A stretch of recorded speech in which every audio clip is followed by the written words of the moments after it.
चलिए, कुछ खबर भी आ रही है इस वक्त। आशुतोष, आपको जवाब देने का मौका मिलेगा कि यूएई के रक्षा मंत्रालय का बयान आ चुका है।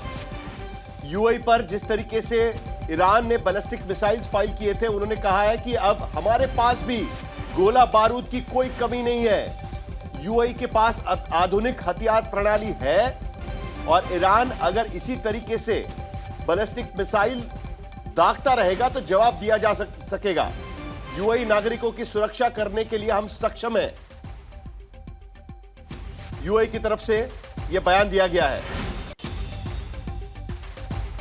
यूएई के रक्षा मंत्रालय का बयान। तो कुल मिलाकर यह बात साफ हो चुकी है कि अब एक के बाद एक बयानबाजी यहां पर चल रही है। आशुतोष, जल्दी से आपका जवाब, उसके बाद अशोक सज्जनहार भी बात करेंगे। इसी बीच ईरान की तरफ से नया बयान। हमारी धरती पर क्रूर हमला किया गया है, ईरान अच्छाई बुराई के बीच लड़ रहा है।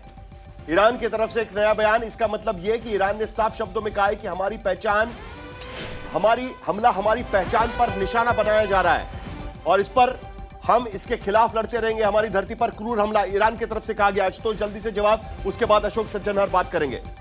देखिए साहिल, जो 2014 के बाद की पॉलिटिक्स है, उस पॉलिटिक्स का हिस्सा है कश्मीर पर ईरान का बयान। जो इस बात को नहीं मानते कि किस तरीके से उन्होंने मुसलमानों को इस देश के अंदर दोयम दर्जे का नागरिक बनाने की कोशिश की है, उसकी वजह से भारत की स्थिति अंतर्राष्ट्रीय स्तर पर कमजोर हुई है। पहली बात ये समझना चाहिए। दूसरी बात, अटल बिहारी वाजपेयी के अंदर यह हिम्मत थी। जॉर्ज डब्ल्यू बुश ने 3 बार फोन किया था और उन्होंने समर्थन देने से मना कर। यह होती है लीडरशिप। लीडरशिप इसे कहते हैं। और मनमोहन सिंह ने बाकायदा अमेरिका में खड़े होकर विरोध किया था। यह लीडरशिप नहीं होती है कि आपको अमेरिका का राष्ट्रपति बार बार आपके ऊपर हमले कर रहा है और आप चुप हैं। क्यों चुप है भाई? आप अमेरिका के साथ डील करते हैं, एक निहायती कमजोर डील। आप क्यों करते हैं? क्या मजबूरी है आप? अटल बिहारी वाजपेयी, उन्होंने ही ईरान की पॉलिसी आगे बढ़ाई थी, तभी जाकर तो छबार पोर्ट, जिसका जिक्र प्रधानमंत्री मोदी 2024 में बार बार कर रहे थे कि हम एक बड़ा काम करने जा रहे हैं। साहिल, ये हमें नहीं भूलना चाहिए कि ईरान से हमारे रिश्ते, रजत सेठी, ईरान से जो हमारे रिश्ते हैं वो 4000 साल पुराने रिश्ते हैं। ठीक ठीक ठीक ठीक है।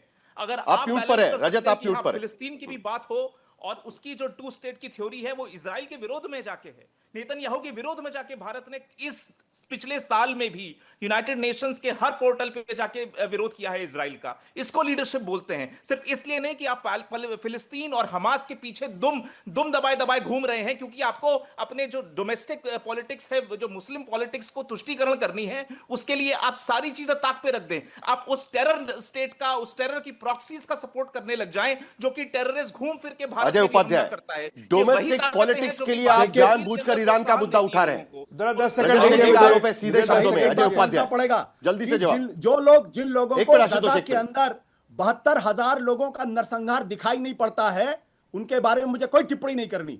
72,000 लोगों का नरसंहार, अजय उपाध्याय जल्दी से जवाब। मासूम बच्चों का कत्ल किया गया है वहां पे और उसके बारे में चुप है ये लोग। ठीक है, इतिहास इनको माफ नहीं करेगा। अजय उपाध्याय, मुझे लगता है कि अजय उपाध्याय तक मेरी आवाज नहीं पहुंच रही है। अशोक सज्जनहार भी हमारे साथ में है। अशोक जी, आपने सुना कि जिस तरीके से यहां पर बयान दिए जा रहे हैं और खास करके सरकार को लेकर, कहीं ना कहीं सरकार फंसी हुई है इस पूरे मामले में कि एक तरफ उनके पास उनको लगता है कि एक स्ट्रेटेजिकली उनके पास ज्यादा मैन्यूवर करने के लिए कुछ जगह नहीं है। स्ट्रेटेजिक इंटरेस्ट एक तरफ है, दोनों देशों में वहां पर झुके हुए हैं, ईरान भी है, इजराइल भी है, और दूसरी तरफ एक मॉरल कमिटमेंट की बात जो विपक्षी पार्टियां यहां पर उठाने की कोशिश कर रही है। दोनों के बीच में सरकार फंसी हुई। जी बहुत शुक्रिया साहिल जी, मुझे वक्त देने के लिए। तो देखिए, जो हमारी कमिटमेंट है, सबसे ज़्यादा तो कमिटमेंट हमारे अपने नेशनल इंटरेस्ट पर होनी चाहिए। और मैं समझता हूँ जो सरकार का रवैया है, जो सरकार का नज़रिया है, वो अपने नेशनल इंटरेस्ट को ही आगे ले जाने में है। देखिए, 2-3 प्रश्न आपने पूछे थे। पॉलिटिक्स बहुत हो रही है, मैं पॉलिटिक्स में नहीं पढ़ूंगा, मैं आपको जो ज़मीनी तौर पर जो हालात हैं उसके बारे में बताऊंगा। पहली बात ही, जो आयतुल्ला अली खमेनी के हमको शोक समाचार देना चाहिए था या नहीं देना चाहिए था। देखिए, पिछले कुछ फैक्ट्स देख लीजिएगा। 57 देश हैं ओआईसी में, ऑर्गेनाइजेशन ऑफ इस्लामिक कोऑपरेशन। कितने देशों ने कुछ ऐसा शोक समाचार दिया हो या कुछ दुखद समाचार दिया हो इन 57 देशों में? मेरे विचार से 4-5 होंगे, उससे ज्यादा नहीं है। तो ये तो आप देखिए नहीं जो है। उनकी मुस्लिम ब्रदरहुड, मुस्लिम उम्मा की बात है। दूसरी बात है, जैसे रजत सेठी जी बता रहे थे, देखिए उनके पास डी जोरे कोई पद नहीं था। अगर आप ऑफिशियल कोई कंडोलेंस मैसेज भेजते हैं, वो करते हैं, he was a supreme leader, वो थे अपने रिलीजियस लीडर थे। तीसरी बात, देखिए he was not a universally revered spiritual leader, बड़े कंट्रोवर्शियल लीडर थे। क्योंकि जो भी वहां पर भी हुआ है, अब जैसे महासा अमीनी का हुआ, या फिर और वहां पर जो प्रोटेस्ट हुए, डेमोन्स्ट्रेशंस हुए, सभी अगर होते थे तो उनके कहे के अनुसार वहां पर उनके ऊपर जो ह्यूमन राइट्स वायलेशंस होती थी, जो महिलाओं के ऊपर अत्याचार होते थे, उनके कहे अनुसार होते थे वहां पर। तो ये कोई ऐसा नहीं था जो बिल्कुल ही एक किसी पेडेस्टल पर उनको रखा गया हो। बड़े कंट्रोवर्शियल लीडर थे। दूसरी बात आप कह रहे हैं लेकिन अशोक ईरान जी, के एक बारे। सवाल यहां पर बीच में मुझे आपसे पूछना है। जी आपने जी। आपने आयतुल्लाह खमेनी का जिक्र किया। आप कह रहे हैं कि वो रिलीजियस लीडर थे और किसी भी तरीके से देश के प्रमुख के तौर पर उनको आगे नहीं रखा गया था। लेकिन ये बात सभी को पता है कि ईरान के सारे बड़े फैसले उनके जरिए ही किए जाते थे, फिर भारत के साथ एंगेजमेंट की बात हो या किसी भी देश के साथ दुश्मनी की बात हो। लेकिन सवाल मेरा आपसे एक और इस पूरे मामले पर यह भी रहेगा कि ईरान भारत का दोस्त था या नहीं था। एक धड़ा है वो कहता है कि आयतुल्लाह खमेनी के बयान देखिए, कश्मीर के मामले में उन्होंने क्या दिए थे। दूसरा धड़ा कहता है कि 1994 आप निकाल कर देखिए, जब यूएन में रिजोल्यूशन लाने की बात चल रही थी, तब पूरे ओआईसी के खिलाफ ईरान हमारे साथ खड़ा हुआ था। तो ईरान को हम दोस्त समझे कि नहीं समझे, और अगर वो हमारे दोस्त थे तो ऐसी सूरत में भारत की भूमिका क्या होनी चाहिए? अच्छा देखिए, दो आपने प्रश्न पूछे, क्या हमारे मित्र थे या मित्र हैं या नहीं हैं। तो मैं बिल्कुल डंके की चोट पर कहूंगा, बहुत ही अभिन्न मित्र हैं, बहुत ही क्लोज हमारे पार्टनर हैं, बहुत ही स्ट्रेटेजिक पार्टनर हैं, नंबर वन।